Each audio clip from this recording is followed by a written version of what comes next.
Welcome to the Events Podcast. I'm your host, Dan Taylor, and each week I talk with event professionals and entrepreneurs about how they plan, promote, and run their events. We help you build your events empire by growing your business using live events, whether you're running community meetups or conferences, trade shows, and other events. We focus on finding actionable tips that you can use straight away.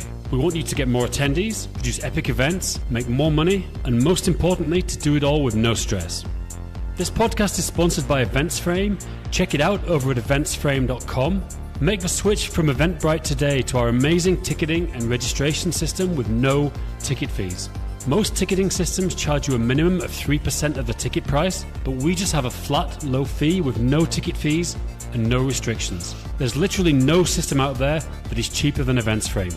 It's also super easy to use, and you can embed your tickets in your website, or you can use our own website builder, which is really simple. We have amazing options to apply all kinds of discounts on all the features you'd expect from a much more expensive system like QR code check-in. Go to eventsframe.com, that's eventsframe.com, for a free, no-risk, one-month trial. Hello and welcome to the Events Podcast. I'm your host, Dan Taylor. Today, I'm delighted to be talking to Helen Nurse, who runs a company called Wonder Adventures, and she runs a children's event and entertainment company, which is interesting. I've never spoken to anyone running a company like this. So, Helen, welcome to the podcast. Hi, thanks very much, Dan. So, first things first, like where are you located? You're in, is it somewhere in northwest of England? That's right, yes. Well, specifically in a village called Lymm, which is just part of Warrington. So very handily, just on the M6. If anyone knows Junction 20. I've been to Lymm for some reason. Is there a rugby team there? In Warrington, rugby league, I believe. No, but I've played rugby union. I'm from, so I live in Prague. People that listen to podcasts know, but I'm from Yorkshire, West Yorkshire, and I've definitely been to Lymm. Oh, Lymm, Lymm do rugby union. Yeah, there's quite a big rugby. That's club. Right. So I played rugby union in Lymm. That's why I thought I had. Yeah. Cool. And I guess is it quite a small village where you live? Yes, it's lovely community village. Really gorgeous. Got a canal. I would recommend anyone to visit it.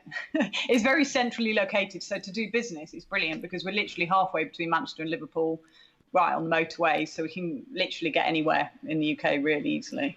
Yeah, I mean, I guess if you're doing. I run a lot of events in the UK, like hundreds a year, with a company apps events, Google events. And within the north of England, everything's fairly close, you've got Manchester, Liverpool, Leeds, Bradford. None of it's crazy. Even getting to Birmingham is fine, Just like it's once you get into when you got to go to London, it becomes a nightmare. Just because getting in and out of London, it's just horrible. If you got to go to Scotland, it's just a trek. So, if you can kind of stay focused on the north of England, getting around's pretty easy. I mean, the M62 kind of goes straight across, and you've got a few other motorways in it. But I try to minimize my UK travel. I just go there when absolutely necessary. And I think for our business in children's events, it's brilliant because there's so many pockets of really like clusters of just families that live in the north that, you don't have to travel very far to get to them.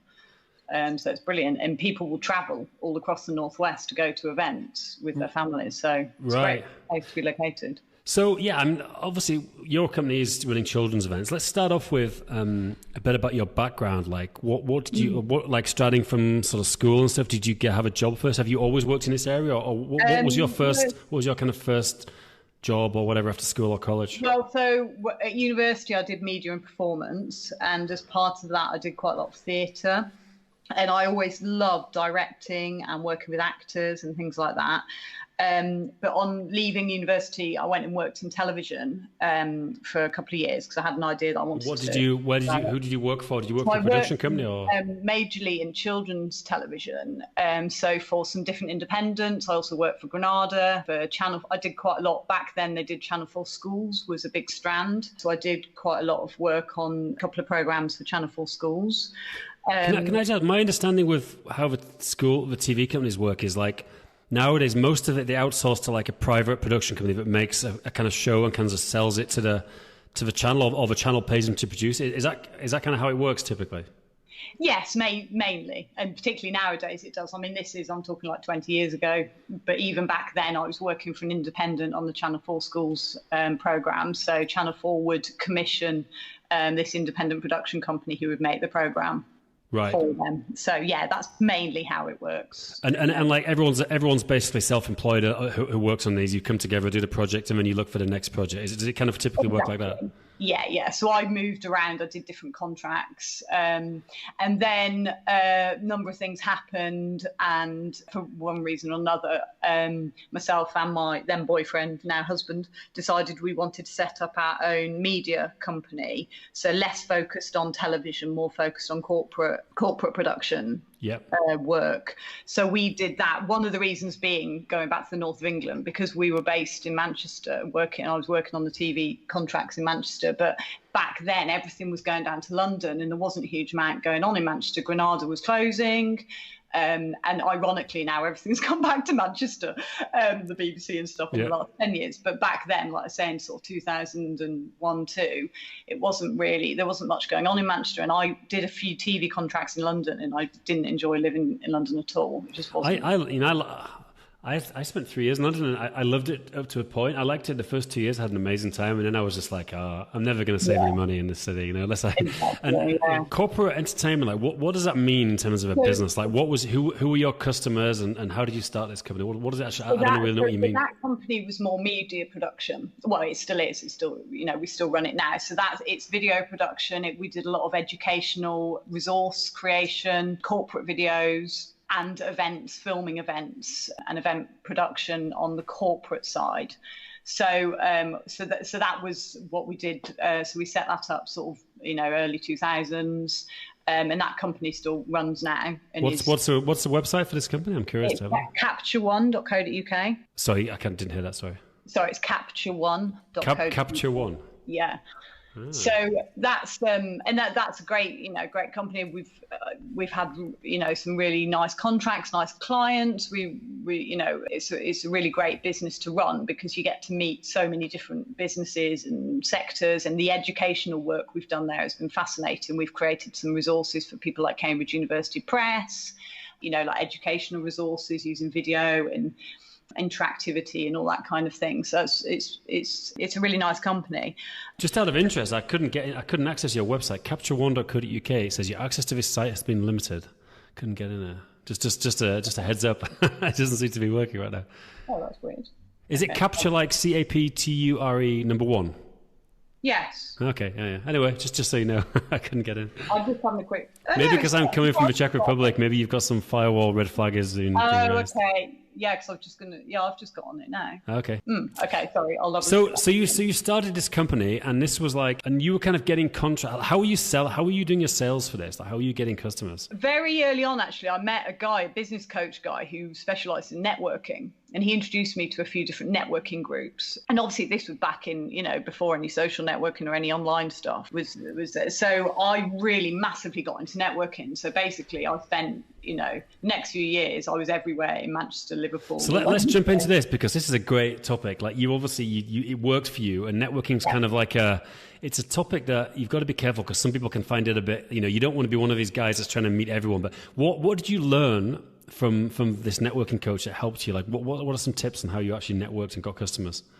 So I learned that, kind of a cliche, but it's all about relationships. So, it's not about walking into a room and going, this is what I do, and do you want some or not? It's about really getting known, and getting known for what you do, the know, like, and trust, establishing a reputation, people going, oh, that's the go-to person for that. They do really good work. They, and being there and being present and being visible. In fact, the guy that I'm talking about, called Will Kintish, he's a networking trainer, networking guru, really. Yeah. And one of his, I always remember one of the first things he used to say to me, he said, Helen, strategy for survival is visibility. Yeah, and that's a great point. Yeah, nowadays I still live by that. You've got to be present. You've got to be visible. People have to know about you and have to believe in you, not in an annoying way. I think the other thing that I've always really thought is important, which is a simple point, is just listening to people. So whenever I go out networking, seeing people, and now even online or whatever, it's about really listening to what their issues are, spotting the aha moments, the opportunities, and then being able to talk to them about that and see how we might be able to help with that. So I've always kind of, from the early days, that's what I focused on, really. and helping other people. You know, I think when you help other people, you introduce people, you look at helping them with their issues, then, you know, you get stuff back in return for it as a kind of natural force of the universe.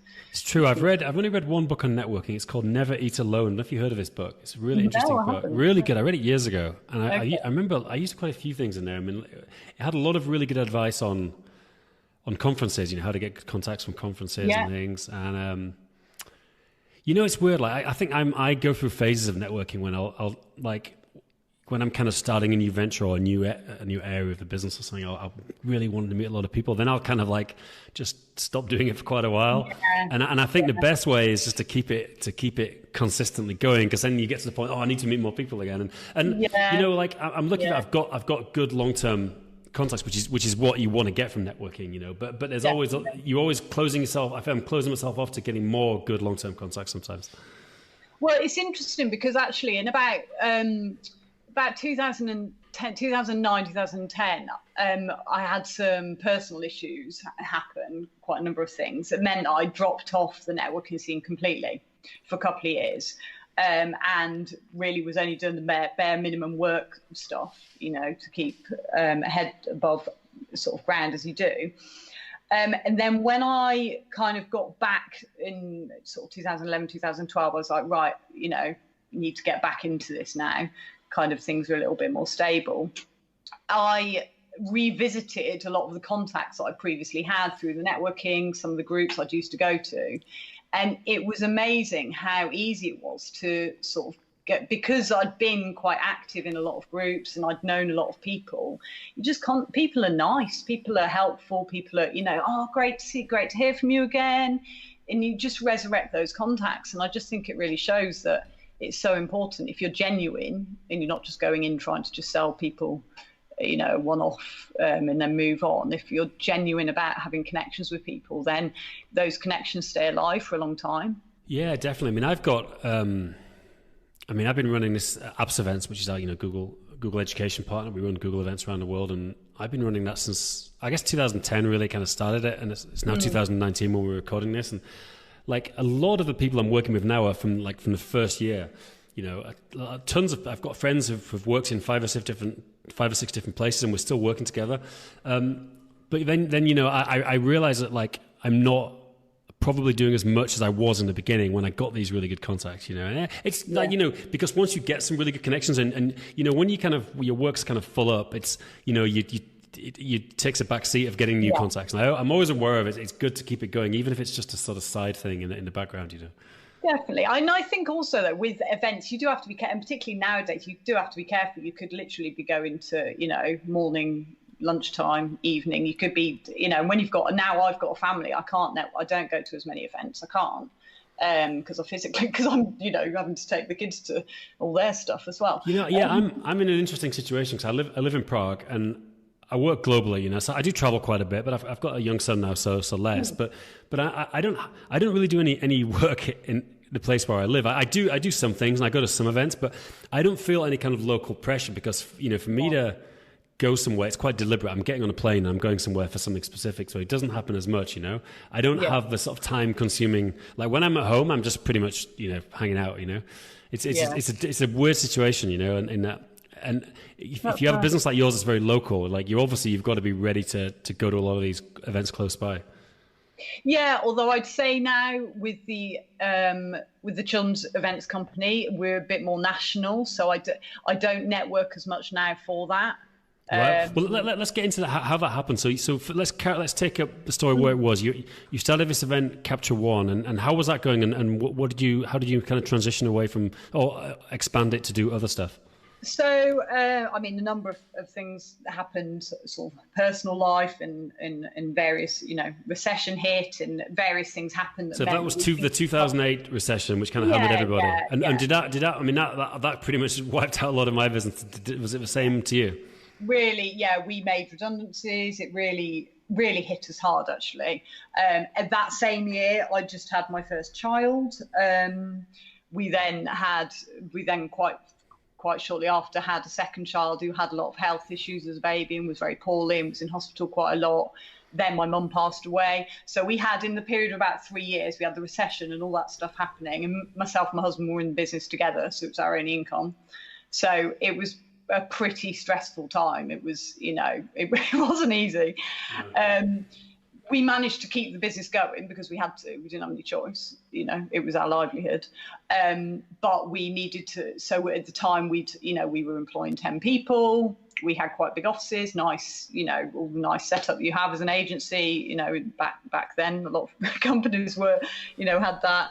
And we had to let a lot of that go because we just realised we had to just focus on us and what we could sustain really comfortably going forward.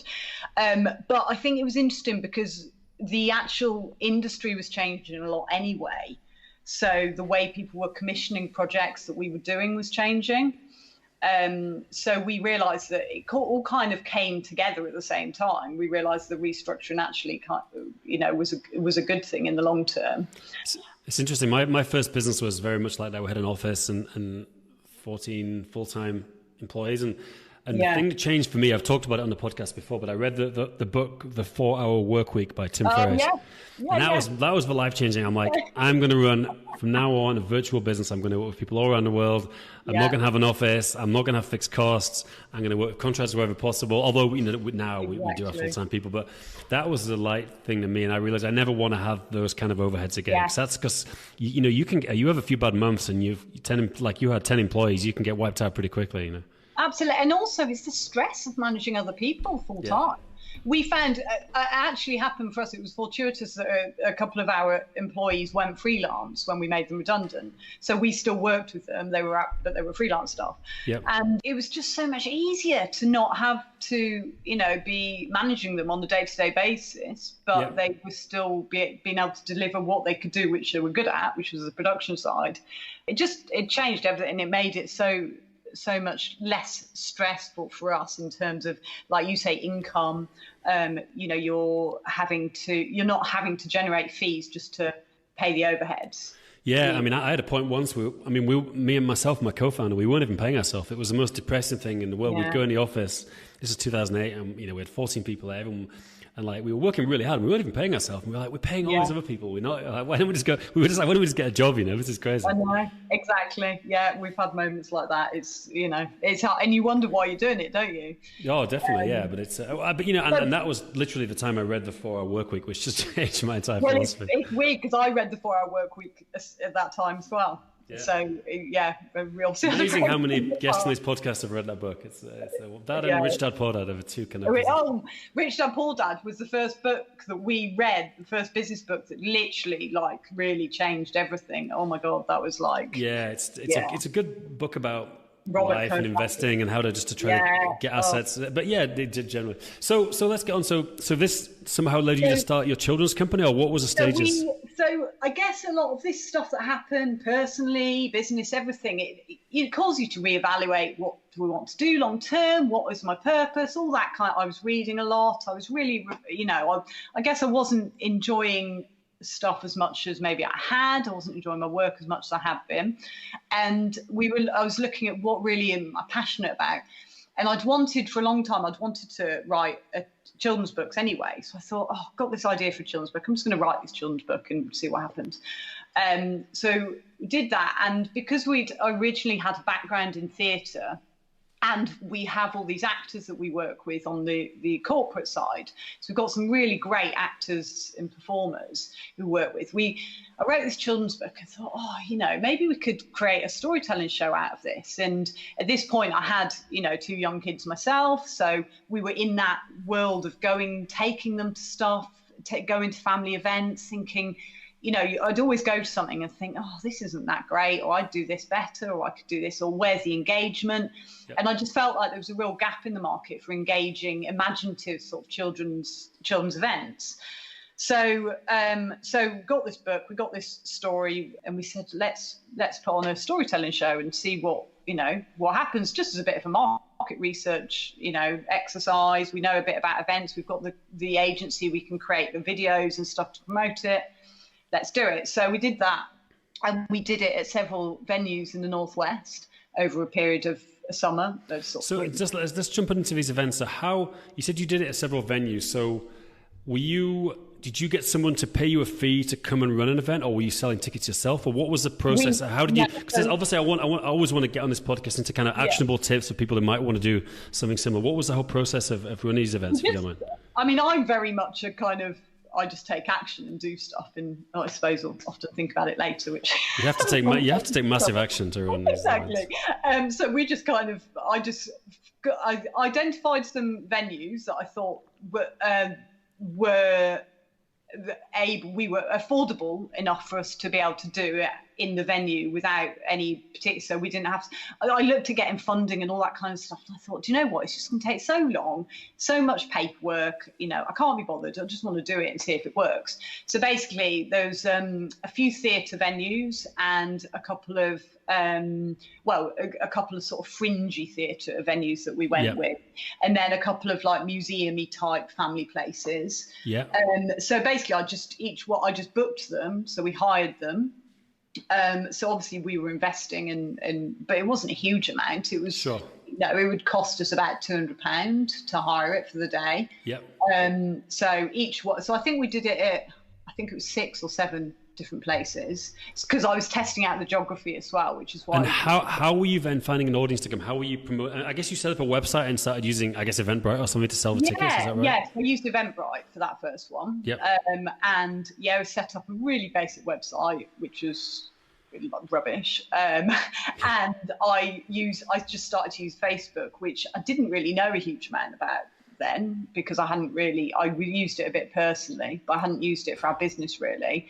But I set up Facebook events and I just promoted it, on Facebook. I think back then Facebook was a bit easier to get a bit of traction with, particularly with events and stuff. I think now. So because I'm actually just looking now. I've never really created. I've had Facebook groups and Facebook pages, but I'm just now creating events on there. So you created events, and then do you start inviting people to the event, or did you use Facebook ads to target traffic? No, I didn't use any Facebook ads back then. I just we did flyers. We did quite a bit of old school stuff. So in the area. So tell me about the old school stuff as well. So you made flyers, and did you hand them out like at local businesses around the venue? I went to, there's an area in Manchester called Chorlton, which is quite a kind of lively family area. Bit alternative, that kind of bit of, lots of alternative independent cafes and things like that. And one of our venues was there. It was a little independent theatre sort of cooperative venue there. So I basically took a load of flyers to Chorlton and took them into the cafes and, put them up, and we put posters up and things like that. I took them to toddler groups. So I looked at what the target, so our target market was under 10s, but a lot of it was kind of preschoolers. So I went to the toddler groups and put out, leaflets there. I did pay for a little bit of advertising in some local sort of family style publications, but not a huge amount. Like offline or online publications? Offline. So let's break down. So because I'm always curious, this is always the biggest question of events, how to get people to come. So you were doing Facebook promotion, you were doing old school, taking flyers around children's groups and cafes, and you were doing some paid advertising. Anything else? And if not, like which of these three, like how would you break down what had the biggest impact? I think so. This was in 2015. I think probably the Facebook was the biggest. Really? Probably the Facebook and the flyers were the two biggest kind of draws.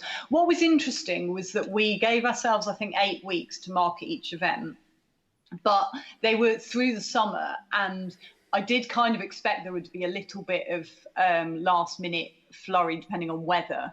And one of the weeks was and I expected this to happen. It happened as fortuitously.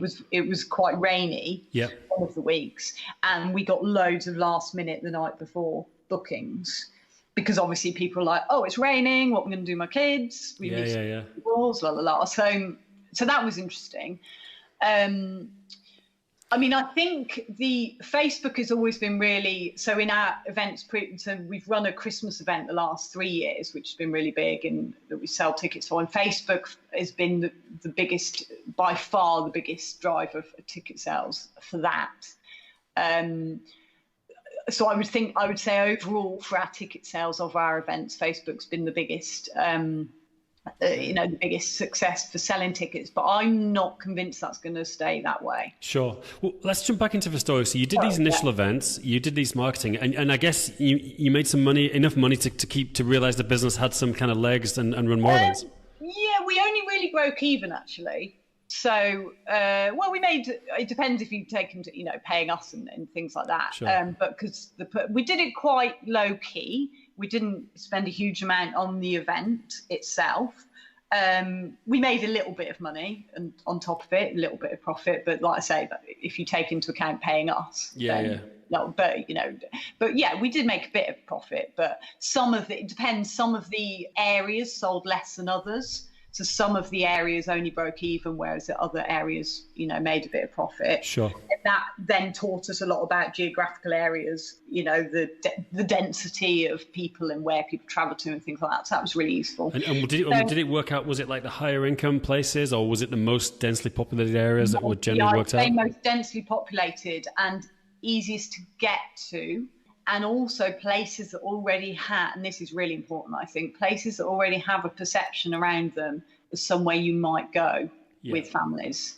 So what we found is if somewhere was a little bit more random as a venue or a place you might go with your family, it didn't sell as well. And we still find that now. So we had a partnership going for a couple of years for one of our Christmas events, and it's done really well because people know the place and they go, oh yeah, it's there. Whereas we ran our Christmas event in Manchester City Centre at a bit of a random venue, and even though it was in the city centre, we had a bit of a harder time selling because people were like, where is that? We're not really sure. Right. So how did you grow this into a business, like from these initial events? What were kind of next stages?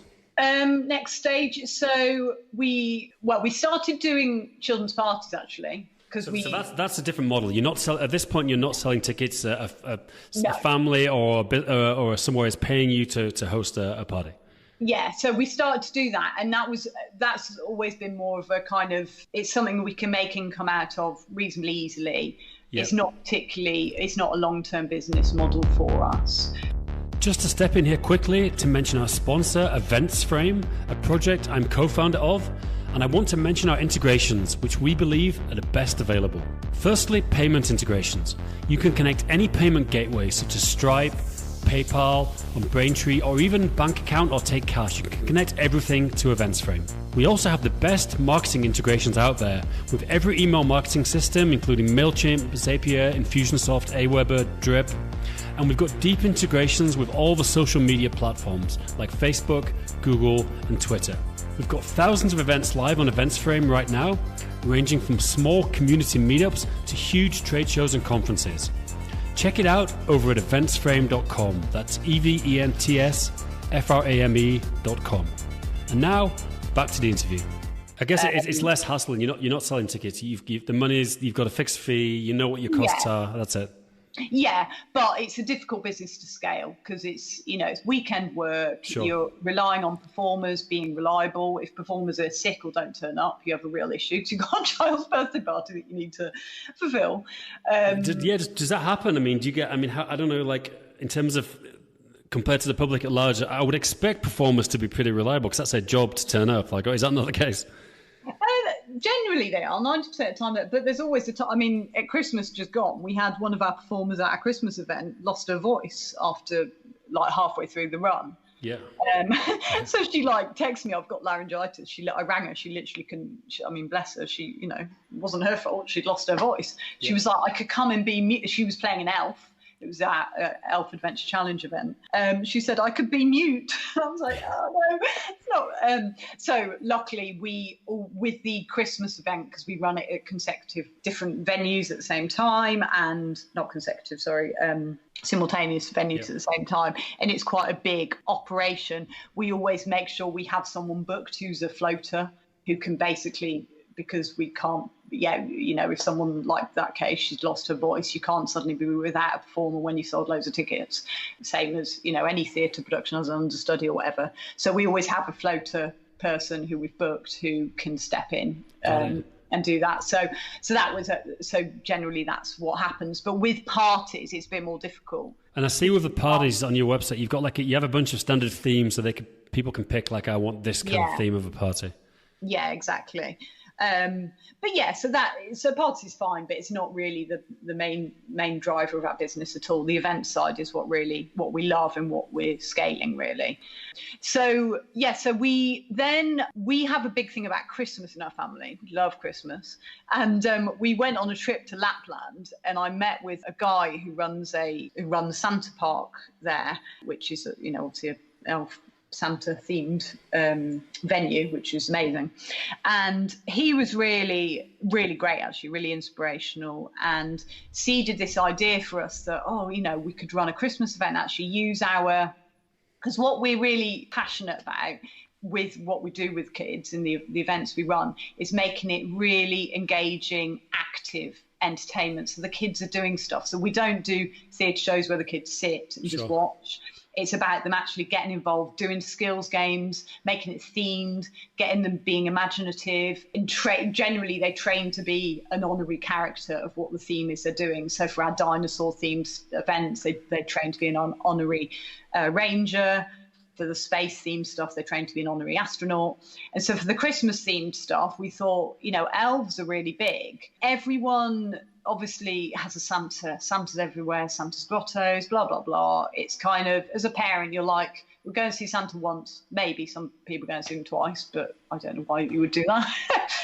But then what do you do if you want to do other Christmas events? And we just think there's so much more to, it doesn't have to always be about Santa. So we chatting to the people in Lapland, and I really got a lot of inspiration from them. We said, why don't we create an event that's around elves, creating sort of an elf school type thing, not about Santa, but about being an elf. Elves have such great qualities, and it could be really interactive and really fun. So that's what we created the Elf Adventure Challenge, which essentially was, the children come and they train to be an elf by doing a series of games and challenges. So it's a little bit like, we love things like the Crystal Maze and, the breakout room, things like that now that are quite big. So it's a bit like those concepts, but for under 10s. So I guess Christmas for you now with this, because you said you're running this in parallel in multiple places, you have a crazy... Everyone has times of year, but I guess Christmas for you is a busy time. It is, yeah. And it's now expanded into Halloween as well. So we created, last year, a Hocus Pocus Adventure Challenge, which is a similar concept. You train to be a wizard. And because Halloween's so big now, so basically from kind of October onwards, generally, so last year, the venues we did Hocus Pocus Adventure Challenge in October, in the beginning of November, and then we did Elf Adventure Challenge starting in December. Right. And how are you, fast forward to current date, what's different about how you're getting attendees now? How are you, obviously before you were doing the flyers, you were doing some Facebook promotion, non-paid, and you were doing some old school advertising. What would be the breakdown in 2019? So obviously we've now got an audience and a mailing list, so that helps. Right. So you've got a newsletter and things. Have you goes out to these people? Got a list of people who have bought tickets in the past and come to. We generally have there's a field when people buy tickets. Like last year, people buy Elf Adventure Challenge tickets. They say, "Where do you hear about us?" And a good proportion of them are like, "Oh, we came last year. We come again." Yes. People come again and again. So that's really good. Also, we are because we've been established a few years and we've got sort of proven success in what we're doing. We're working with better venues, and so one of the venues we're just negotiating with at the moment that we should be working with is a very big venue, and they've got obviously a massive mailing list, and because we've got a proven success of the event, they want to work with us. They want to bring us in. So obviously we're going to go out to their 40,000 strong mailing That's list. Great. So the venues are actually giving you they're mailing you about your event to their list. That's fantastic. Yeah, and so because we've got sort of credibility behind us and the proof that what we do works, better venues are wanting to bring us in, basically. Right. So that's what is the tipping point for us. So it's no longer so much that we're just having to hire small places and put it on and get, handfuls of people. bigger, better venues who already have the market, the credibility, that they're recognised by families as somewhere to go. They're saying to us, "Can you come in and put this on?" Because what we're really good at is engaging families. Is families coming with their kids and having a brilliant time and leaving, wow, that was brilliant. We feel great. They've learned something. They've had a really engaging, high energy filled hour. That was fantastic. That's what we're good at. And, with the best built in the world, most venues don't generally do that because that's not their specialism. They don't have performers on board. They don't have in-house directors. They don't have the creative visionary sort of skills that we have. So bringing us in to do that works much better for them because they don't have to worry about that. They just have to worry about, providing the cafe, providing the facilities, the good playground, all that kind of thing. And we provide the actual entertainment. Fantastic. So are you doing much social media advertising nowadays? Yeah. Like I say, Facebook it was interesting. So last Christmas, 2018, I did experiment actually with not doing much printed advertising. The year before, I'd done quite a lot of print advertising. Yep. And last year I thought, do you know what? I'll just do it all digital because does anyone read print now? I'm not sure they do. And I had this, conversation with myself and with with my husband about, and we said, okay, we won't do that. I think it did actually make it harder for us that we didn't do any print advertising. Really? Because it's interesting. Everyone I speak to just says they just don't do any print advertising, but obviously it's not always dead. No, it's not, particularly not in the family game. So there's a number of publications that go out to sort of primary schools in book bags and things like that. So I didn't advertise in them this year. And I think in hindsight, it definitely did affect ticket sales. Not massively, as in we still sold tickets, but I think it was harder. I was doing so much more online and I was like, why is it, there's a pocket of ease that we had last year that's not coming through.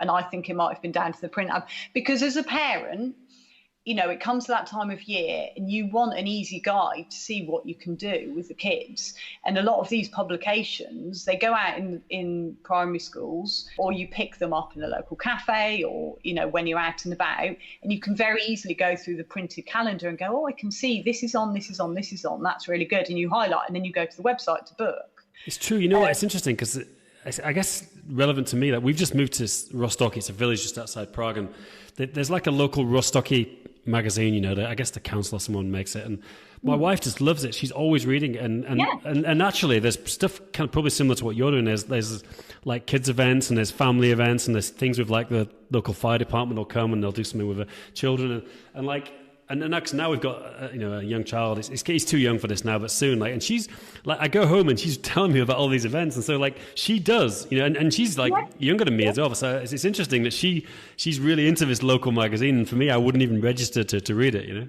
Absolutely. So it's all about the market, isn't it? Yeah. So for a lot of businesses, it just print would not be relevant at all. But what I've learned is in the family market, I think it is relevant. Yeah. And particularly, you're out with the, if you're out with the baby or out with the toddlers and you're in a cafe and, okay, a lot of people will go on their phone. But if there's a magazine there to flick through and go, oh, what's that? What's on? Then you will do that. True.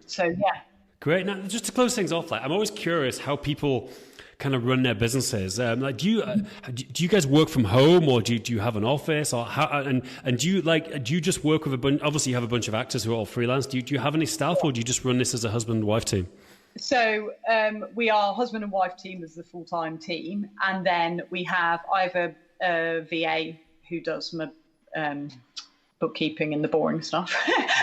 So she's obviously she's a contract to me, and she's amazing. She's worked with me for years, and I literally couldn't live without her. And where's your VA located? She's actually only located in Warrington. Okay. But I don't very often see her physically. We just communicate. Yeah, that's just kind of happens to be. Great. We do have an office. We have a small office which is round the corner in the village, which is good because often so my husband Brett does the production side of what we do, and he will go there to do the head down concentrating stuff, and we have a lot of our kit there as well, so all our video production kit, edit suites, things like that, and I personally, I could work at the office, but I often work at home just because I find that's where my space is, that I feel more relaxed, more comfortable. And then we have 3 quite large storage units that we pay, because we have a lot of stuff for our events. So basically for our events, we've invested in a lot of equipment, a lot of props, resources, costumes, because they're based on, like I say, interactivity. We have loads of props and loads of set and things like that we use for different things. So as you can imagine, we have a lot of stuff. So in Warrington Town Centre, we hired 3 big storage units, which we have a 24-hour access, which is great. So we can get in at any time, get what we need. And they're really secure. So for all our AV equipment and stuff, it's good. Great. So we do that. And then we have, some brilliant performers who are all freelance, who work with us really regularly, so we have really good relationships with them. And we always are recruiting new performers, though, because people come and go, people go abroad, but that's the nature of that industry. Some of them decide to stop being performers and get a full-time job, but sometimes we'll do part-time stuff still.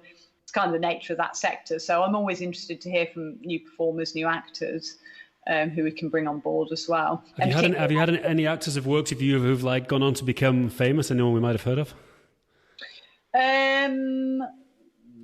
Probably no. I mean, people who we've worked with they'll pop up on BBC dramas. Watching something the other day, and we're he's a policeman. That's brilliant. Well, I didn't realise he was doing that. And so people are in TV stuff, but no, not in the last few years. I haven't had anyone who's sort of gone on to Hollywood, unfortunately. Although, having said that, my daughter's she's and she's 10, and she's got her own YouTube channel. She's been on some BBC programs, and she's been a presenter on Tastemade and fantastic, all sorts, just on Hollyoaks last week. So she's hopefully going to be, part of the family business. Actually, just to finish on, to say our children are a really big part of our business. So obviously we do family events, so it's for children. So they need to test everything out and be part of it, and they love it. And so we've got a 2-year-old, and he is obsessed with that. We've got a song as part of our Elf Adventure Challenge event, which is a Christmas single, which we launched. It's called the Elf March, and he is obsessed with it. Even now in June, every single day, he's like, Elf March, and he wants to watch it and dance along to it, and he absolutely loves everything we do. So it's a really good venture, when we go to the kids, right, what should we do here, or what's a good, think of a good activity for this, how could we incorporate that into this bit, or let me try this story on you. And they give us, first-hand experience. They go, well, that's brilliant because of that, or why don't you try this, Mommy? Or my daughter will come out with the most creative ideas. Honestly, that's why I love doing what we do with children. They're just so creative. When you really listen to them and really take on board what they say, you can just get some amazing imagination. Great. That's great. And just in closing, how do you find it working with your husband? Because I know for me, I like to do separate things to my wife, and then we obviously meet up afterwards. I mean, do you enjoy it, or does it bring any kind of hassle, working as full-time in the same business, or do you just divide the tasks so you're not kind of on each other's feet all the time? We do divide the tasks very much. So we both have our own skill set, which are different, and that works really well. We've worked together for 20 years, and even at university, we met at university and we were doing projects together at university. So we've always worked together. So we've always had a very natural knowing what each other's good at and how we fit together. Yep. Having said that, obviously it's a challenge. Sometimes you need to switch off from work and say, you go out for a meal and just end up talking about work for half. But then we're passionate about it. We love it, so we don't mind it. It doesn't, it's a great thing. What we love is that we have a holistic life. Everything is, our children are involved in our business is our life, but we have a great, we travel a lot. We really do a lot of spend a lot of family time together. And we have a really great home life in terms of we're both around for the kids a lot. We have very flexible working. So I would say it's amazing. I wouldn't have it any other way. I couldn't imagine not working together. Great. Well, Helen, thank you very much. It's been a pleasure to talk to you, and all the best for the future. Thank you very much, Dan. Really appreciate it. Do you want to sell more tickets to your amazing events? EventsFrame event ticketing has been built to minimize the amount of time it takes to buy a ticket. Result? You sell more tickets. Check out eventsframe.com